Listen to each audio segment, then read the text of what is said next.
Greetings RC friends, welcome to Props and Wheels. Look at all of the boxes behind me. There are 7 boxes, unopened boxes of 2-channel airplanes. And there are another 3 or so on the way. If you have been following our channel, you know that I am obsessed with 2-channel airplanes. I am becoming a 2-channel airplane maniac. I'm a maniac. Somehow I became crazy about 2-channel airplanes. I'm crazy.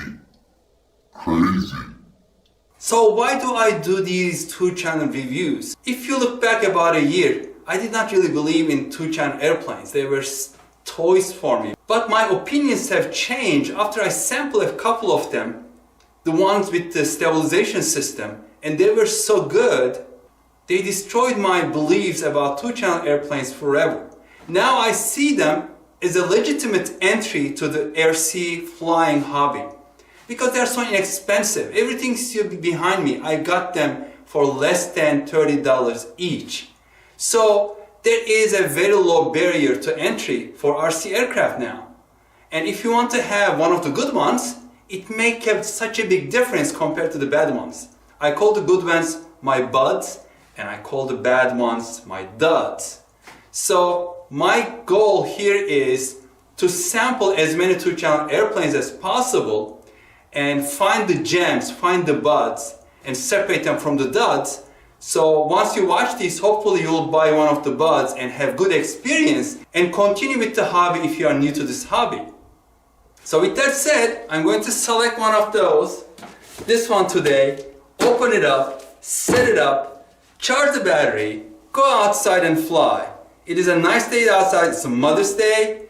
We did all our activities earlier today and now it is 5 p.m. and we still have some daylight left and the wind has calmed down a little bit. And let's see what is inside and hopefully we'll go outside to fly it.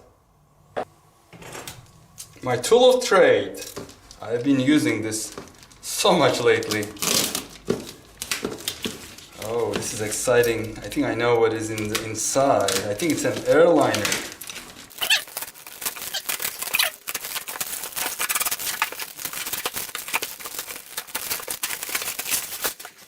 Well, here it is. iHobby RC A380. When they say A, they are referring to Airbus, but they don't want to write it out, right? A380. I really want this to fly nice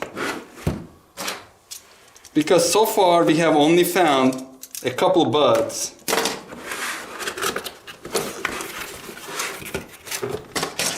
The majority of the 2-channel airplanes have been either a meh or duds, and I really hope this will turn out to be a bud.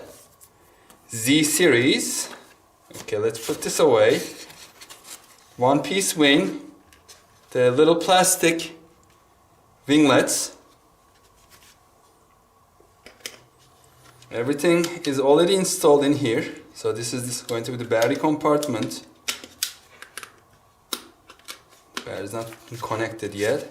So here is the control board. Here are the pusher props. If you are new to this hobby, this airplane doesn't have any control surfaces, meaning that it doesn't have ailerons, it doesn't have elevator, or it doesn't have rudder that are movable surfaces.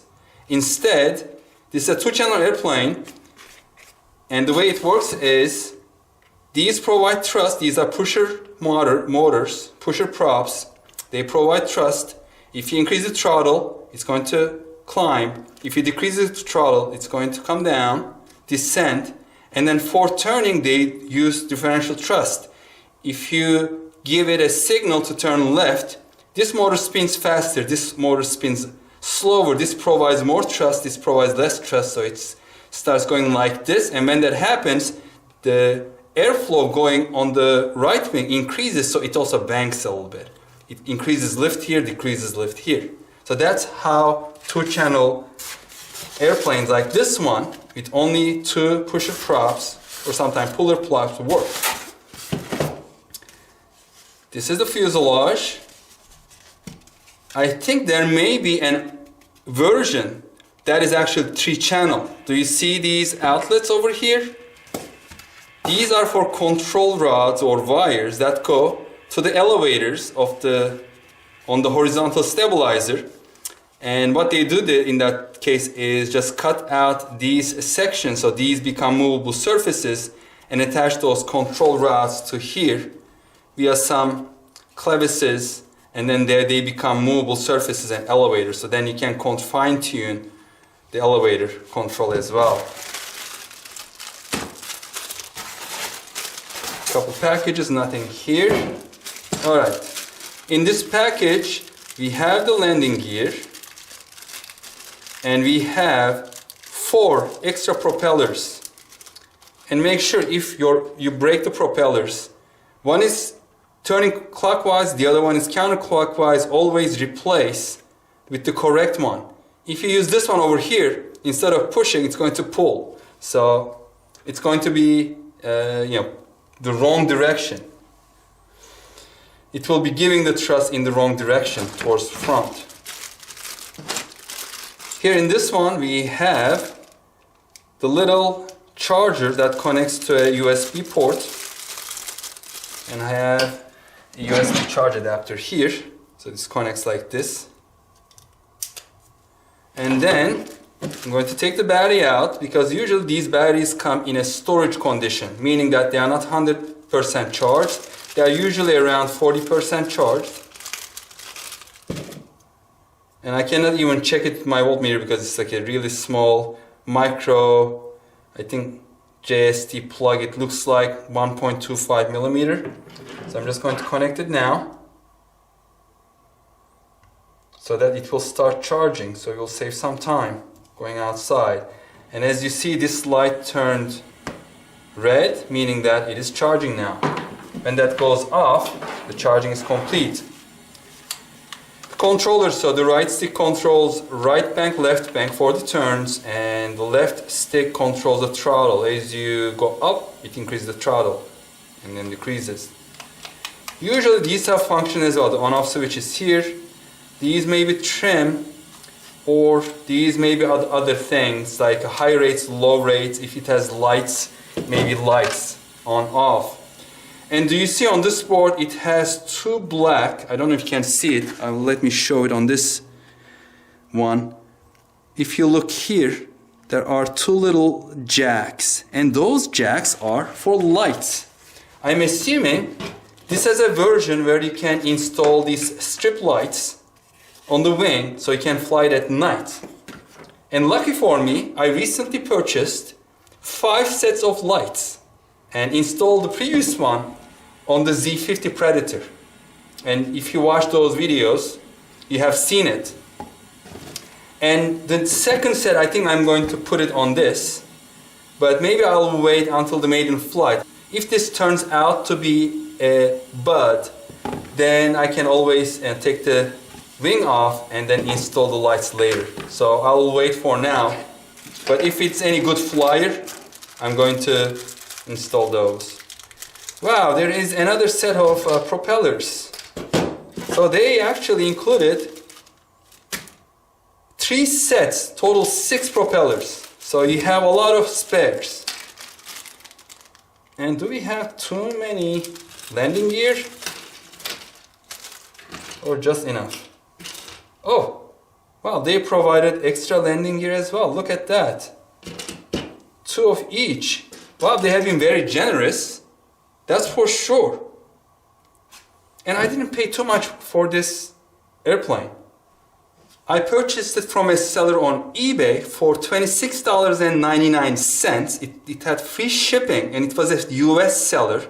And with the tax, it ended up being $28.68. So below my threshold for 2-channel airplanes, which is $30. I got it for less than $30, shipped to my door, which is great. I love it. And also came with the extra stuff like propellers and extra landing gear. And because it was a US seller, I received it in 1 week. So what else can I ask for? Nothing at this point. By the way, oh, I'm wrong. Not 2 sets. 3 sets of landing gear. There's another one hiding over here. And here are the little screws that we are going to need. Should I take a look? The manual. It has a lot of pictures, good descriptions, I think. I haven't read the English yet, but it is easy to decipher. It's not that difficult. The transmitter is going to require 3 AA batteries. Yes, 3 AA batteries. So let's get this installed. So the motors are already connected, the nacelles, everything is already installed.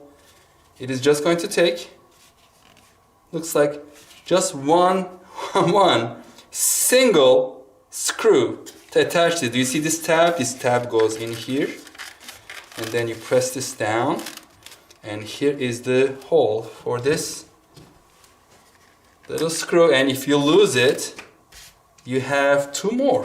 So everything, all the spare parts in 3s, or all the parts in 3s, actually the propellers in 4, because one set is already in it and I have another 3 sets.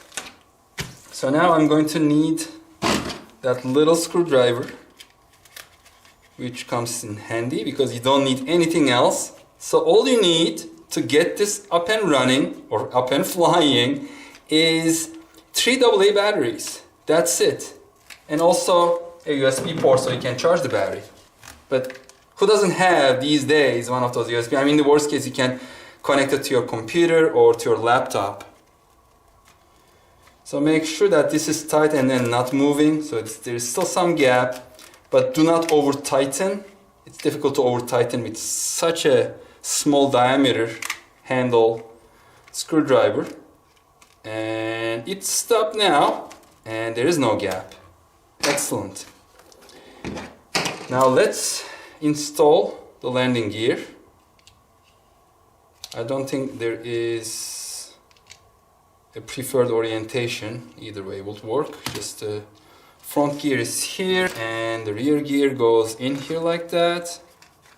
And by the way, you don't have to really fly it with the landing gear, but if you land it on grass or any hard surface, you know, you may hit the prop, it may pop off, or you may pop off one of these fake engines, jet engines. So let's push this in, and there are these little tabs. If you push it beyond those tabs, it clicks in. Here it is. And the funny thing, I lived this before. There was one Cessna that everything was like so easy, but except they gave you the decals for the sides. All the other decals were already put on, but you had to put on the last like decal. So I don't know why they didn't, like, maybe they feel like you should be doing something. And again, there is an extra decal. So it's a 2 sets. So this goes to the front like this. Like that, and here it is. Did I put it a little too high? Maybe I should put it a little lower. Who cares? As long as it flies well, that's what counts. Now the next thing to check is going to be if this has proportional control. I hope it is, because when it's not proportional, it decreases the functionality of the control, meaning that you are just going, nothing is happening. At one point, it is either off or it's full on. So it's like a banking full on. Instead of you are increasing, for example, right turn, and it is just banking depending how much deflection you are giving to the controller. And then with that one, you can make a wider radius or a smaller radius turn, depending how you like. And then usually the good ones have also rates. And with the rates, you can increase like the total turn. With the low rates, maybe it will bank 20, 25 degree angle, and with the high banking or high rates, it will bank for about 45 degrees. Does it explain anything here? So no, these seem to be for the trimming. So if it is kind of banking left all the way, you can just press a couple times until it flies straight, and vice versa. So that's trimming. And then this is high, low speed. over here on this side, and this is the lighting control on the left. So it has a lighting control. If this flies well, I'll put one of those light strips on it and then make it a night flying airplane. Okay, so let me put the batteries into the transmitter, wait for this battery to charge up, and then we'll bench test it. So I put the batteries into the transmitter. As you see, they turns on. But first, the battery is not fully charged, but for testing purposes, just going to separate it from the charger and connect it. This doesn't have a long wire for connecting, it just directly goes onto the board. And then let's connect it here. And then close the hatch, battery hatch. Oh, it's pushing it out a little bit. Alright, here we go. And now turn on this little on-off switch to the on position. It is blinking. Let's make some space here. And then turn this one on. And usually what you do is to initialize everything the system is. You go all the way up with throttle and then bring it back down. Now this light stopped blinking. As you see, it's engaging now. Oop. And that's the right left turn. And since it jumped like that by a small, when I gave a little bit of throttle, it looks like it is not proportional. So let's see. Let's move these things out of the way so they don't fly off the table. No, I was wrong. It is proportional. If I push a little bit, low power, as I increase the throttle to the left,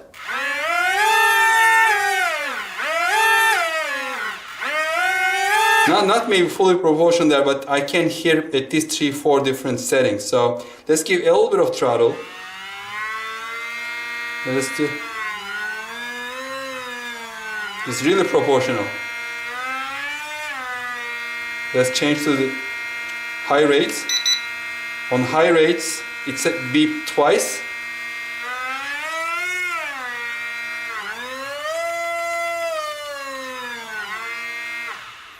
Perfect. Back to low rates, 1 beep. So this is proportional. Let's check the CG. Usually they don't give the center of gravity. I'm just going to guess. It's going to be somewhere here. And it looks like the CG is in the right place. Maybe slightly tail heavy. They tend to make these all tail heavy. But in the worst case scenario, I'm going to take with me a dime and a penny and a roll of tape. So in the worst case, I can just put one or the other to the nose to make it a little nose heavier. And then that will be it. So let's complete the charging and go outside because I'm really looking forward to flying this.